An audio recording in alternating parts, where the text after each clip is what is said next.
நமஸ்காரம். உங்க கல்பனா ஸ்ரீகாந்த். துளாராசி மற்றும் துளாலக்ன அன்பர்களுக்கு இந்த 83 நாட்கள் எப்படி இருக்க போகுது? ராஜயோகத்தில் இருக்க போறீங்க. எப்பப்பா அந்த ராஜயோகம் வருதுன்னு கேட்குறீங்களா? மார்ச் 11லேருந்து 83 நாட்கள் ஜூன் 2ஆம் தேதிக்குள்ள அந்த அளவுக்கு உங்களுக்கு ஃபேவரபிளா இருக்கு. ஃபேவரபிள் அப்படின்றது பல பல பல விஷயங்கள் இருக்கு. அதாவது வழி கிடைக்குமா அப்படின்னு ஏங்கிட்டு இருந்த நீங்க 8 வருஷமா 10 வருஷமா பெரிய பிரச்சனை ஓடிட்டு இருக்கு, ஒண்ணுமே பண்ண முடியல, விட்டுட்டீங்க, நடக்கிறது நடக்கட்டும்பா, இதுக்கு மேல வழியே இருக்காது போல இருக்கு அப்படின்னு விட்ட பிரச்சனை கூட தானாக சால்வ் ஆகக்கூடிய ஒரு அற்புதமான ஒரு காலகட்டம்ங்க இது. பிரம்மாண்டம். வாழ்க்கையில நீங்க இந்த 83 நாட்கள்ல மறக்க முடியாத பல சுப நிகழ்ச்சிகள் வர்றதுக்குண்டான வாய்ப்புகள் உண்டு. அதாவது சுப நிகழ்ச்சிகள் அப்படின்றது சுபங்கள் தேடி வர்றது மட்டும் கிடையாது. பெரிய பெரிய பிரச்சனைகள் முடிச்சா அப்பாடா அப்படின்னு இருப்பீங்களா, அந்த அளவுக்கு சூப்பரா இருக்கும். அதாவது நிறைய ஒப்பந்தங்கள் ஏற்படும். அந்த ஒப்பந்தத்தினால உங்களுடைய லைஃப் வந்து நெக்ஸ்ட் லெவல் ஆஃப் பாசிட்டிவ் சாப்டருக்குள்ள மூவ் ஆறதுக்கு உண்டான வாய்ப்புகள் இருக்கு. எங்கெங்கெல்லாம் நீங்க சிரமப்பட்டீங்களோ, அது யாரா வேணா இருக்கட்டும், எந்த ஃபீல்டா வேணா இருக்கட்டும், நீங்க குழந்தையா இருங்க, 80 வயசு ஆளா இருங்க, நீங்க துலா ராசியா அப்படின்னா உங்களுடைய அனைத்து பிரச்சனைகளுக்கும் சிறு முயற்சி நீங்க எடுக்கும் போது பெரிய பெரிய மனிதர்கள் வந்து உங்களோட கைகோத்து ஆட்டோமேட்டிக்கா இப்ப கைகோக்குறவங்க பாத்தீங்க அப்படின்னா வாழ்நாள் முழுக்க உங்களுடைய மொபைல்ல உங்க நம்பர் இருக்கும், உங்களுடைய கம்யூனிகேஷன் இருக்கும். அந்த அளவுக்கு அனைத்து விஷயத்தும் வாழ்நாள் முழுக்க வழிகாட்டக்கூடியவர் வருவார் அப்படின்னா இதை விட வேற என்னங்க இருக்கு? அந்த அளவுக்கு வந்து ரொம்ப ரொம்ப சந்தோஷங்கள் இருக்கு. சரி, நான் எப்பயுமே சொல்ற மாதிரி எதுல எச்சரிக்கைன்றது தெரிஞ்சுக்கணும். எந்த ஒரு விஷயமாக இருந்தாலும் நம்ம எப்படி ஒரு காயினுக்கு டபுள் சைடு இருக்கோ, கண்டிப்பா அதுல பாசிட்டிவும் இருக்கும் நெகட்டிவும் இருக்கும். ஆனா இந்த தடவை நெகட்டிவ் அப்படின்றது ரொம்ப ரொம்ப கம்மியா இருக்கு. சிம்பிளா சொல்லணும்னா ஒரு 4 விஷயத்துல மட்டும் நீங்க ரொம்ப ரொம்ப எச்சரிக்கையா இருக்கணும்.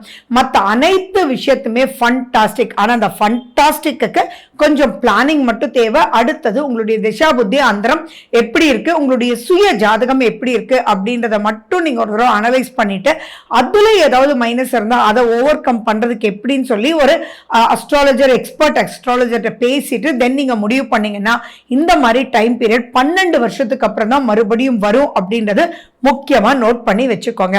சரி, எதுல எச்சரிக்கையா இருக்கணும் அப்படின்னா ஃபர்ஸ்ட் உங்களுக்கும் உங்களுடைய தந்தையாருக்கும் கான்ஃபிளிக்ட் வரதுக்கு உண்டான வாய்ப்புகள் இருக்கு.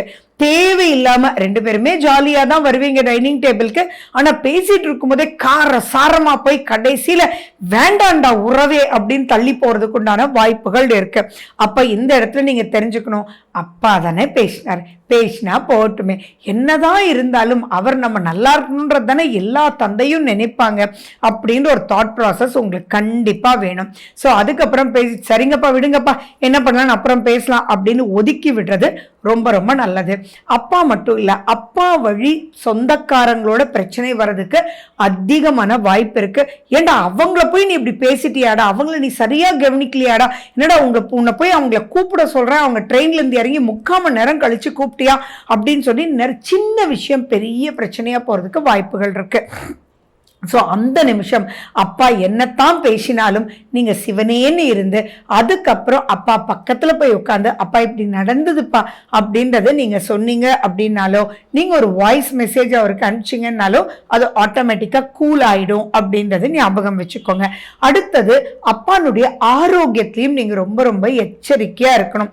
அப்பானுடைய ஆரோக்கியத்துல ஏதாவது பிரச்சனைகள் இருந்ததுன்னா இப்போ அதுக்குண்டான முயற்சிகள் எடுத்து அது வந்து ஓவர் கம் பண்றதுக்கு நீங்க நல்லாவே பார்க்கணும். அப்ப நீங்க என்ன பண்ணணும், அப்பாக்கு நீங்க போட்டுக்கிற இன்சூரன்ஸ் எல்லாம் கரெக்டா பே பண்ணிருக்கீங்களா, இல்ல அப்பாவே போட்டு பே பண்ணியே இருந்தாலும் அதெல்லாம் ரீசெக் பண்ணிக்கணும். அதெல்லாம் மட்டும் தந்தை வழியில இருக்கக்கூடிய அனைத்து விஷயங்களும் நீங்க வந்து பார்த்துக்கிட்டீங்கன்னா போறோம்.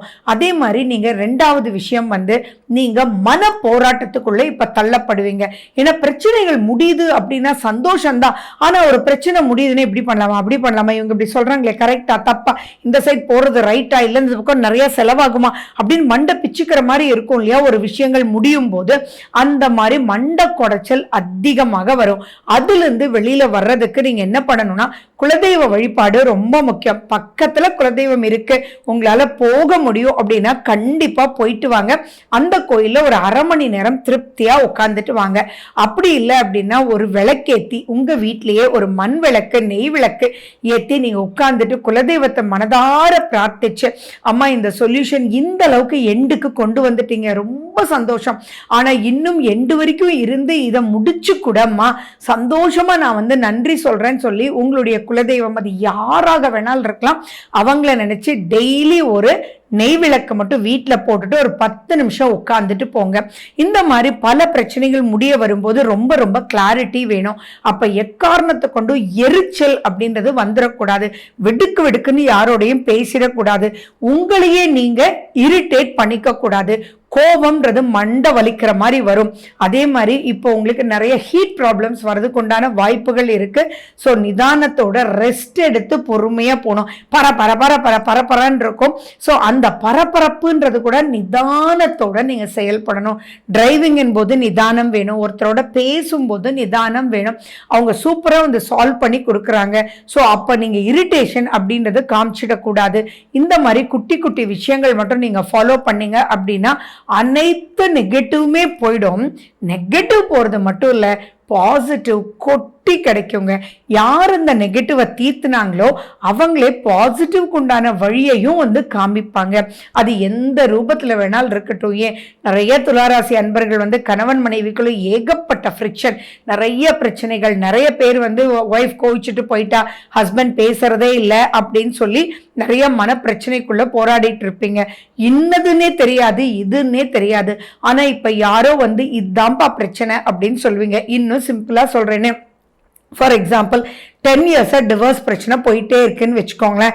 இப்போ அவங்க என்ன நினைக்கிறாங்கன்னு உங்களுக்கு புரியாது. ஏன்னா நடுவில் நிறைய பிளேயர்ஸ் இருப்பாங்க. ஸோ ஒரு விஷயத்தை பெருசுப்படுத்துறதும் அந்த பிளேயர்ஸா இருப்பாங்க. அந்த பிளேயர்ஸ் ஃபேமிலி மெம்பர்ஸா இருக்கலாம், அல்லது தந்தையா இருக்கலாம், தாயா இருக்கலாம். ஏன் லாயர்ஸே நீங்க எங்க விட்டு கொடுக்கணும்னு சொல்லிட்டு கடைசியில உங்க பீஸ் ஆஃப் மைண்டு போயிட்டே இருக்கும். அப்படியெல்லாம் இருக்கிறவங்க இப்போ தெளிவுன்றது இவரோட சேர்ந்து வாழலாமா வேண்டாமா அப்படின்னு முடிவெடுத்து நீங்க மியூச்சுவலா முடிச்சுக்கலான்னு நீங்க 2 பேருமே பேசி மியூச்சுவலா சேரலாம்னாலும் சேரதுக்கு வாய்ப்புகள் இருக்கு. கரெக்டா நீங்க பொருத்தம் பார்த்து ப்ரொசீட் பண்ணியிருந்தீங்க அப்படின்னா ஆட்டோமேட்டிக்கா சேர்றதுக்கும் வாய்ப்பு இருக்கு. அப்படி இல்லைன்னா இல்லப்பா நானும் நீயும் ஃப்ரெண்டா இருக்கலாம், இல்ல ஃப்ரெண்டு கூட வேண்டாம்ப்பா நிம்மதியா இருக்கலாம்னு சொல்லி நீங்க 2 பேரும் தள்ளி போய் நிம்மதியா அடுத்த வாழ்க்கையை தேடுறதுக்கு உண்டான அமைப்புகளும் கிடைக்கக்கூடிய வாய்ப்பு அற்புதமா இருக்கு.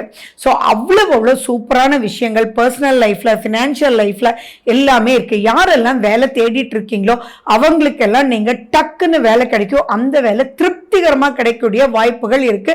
அந்த பாஸுக்கு அல்லது அந்த டீம் ஹெட்டுக்கு நீங்க போற இடத்துல ஒரு கம்ஃபர்ட், உங்களுக்கா இவ்வளவு முக்கியத்துவம் கொடுக்குறாங்க, அடேங்கப்பா உங்ககிட்ட என்ன பிளஸ் அப்படின்றத பார்த்து அந்த பிளஸுக்கு உண்டான ஜாப் கொடுத்து அதுல சக்சஸ் ரேட்டிங் கொடுத்து டக்கு டக்கு டக்குன்னு ப்ரமோஷன்றது உங்களுடைய சீட் ப்ரமோஷன் மட்டும் இல்ல, ஃபினான்ஷியல் அப்லிஃப்ட்மெண்ட்டும் கொடுக்கறதுக்கு வாய்ப்புகள் இருக்கு. அப்ரோட் சான்சஸ் நிறைய வரதுக்கு உண்டான சான்சஸ் இருக்கு. டிராவல் பெனிஃபிட்ஸ் ரொம்பவே வரதுக்கு உண்டான வாய்ப்புகள் இருக்கு. பட் இந்த டைம்லயும் உங்களுடைய ஹெல்த், உங்களுடைய டைஜஷன், உங்களுடைய ஸ்லீப் இதை மட்டும் பார்த்துக்கணும். நான் அகைன் சொல்லிட்டு இருக்கிறது மைண்டுக்குள்ள நிறைய போகும். அந்த மைண்டுக்குள்ள நிறைய போறது காம் பண்ணி மட்டும் நீங்க ப்ரொசீட் பண்ணணும். அடுத்தது யாருக்கெல்லாம் குழந்தை வரத்துக்காக தேடிட்டு இருக்கீங்களோ, 5 வருஷமாச்சு, ஏங்க 12-16 வருஷமாச்சு கல்யாணம் ஆகி, ஏர்லியா கல்யாணம் ஆயிடுச்சு, ஆனா இன்னும் குழந்தையே இல்லை, நிறைய ட்ரை பண்ணிட்டீங்க, ட்ரீட்மெண்ட்ல போய் உடம்பு ரொம்ப வீணாயிடுச்சு, பணம் செலவு லட்சமா ஓடிட்டு இருக்கு அப்படின்றவங்க கூட இப்போ நீங்க முயற்சி எடுங்க. ஆட்டோமேட்டிக்கா 5ஆம் வீட்டுல ராகு இருக்குன்றதெல்லாம் யோசிக்கவே வேண்டாம்.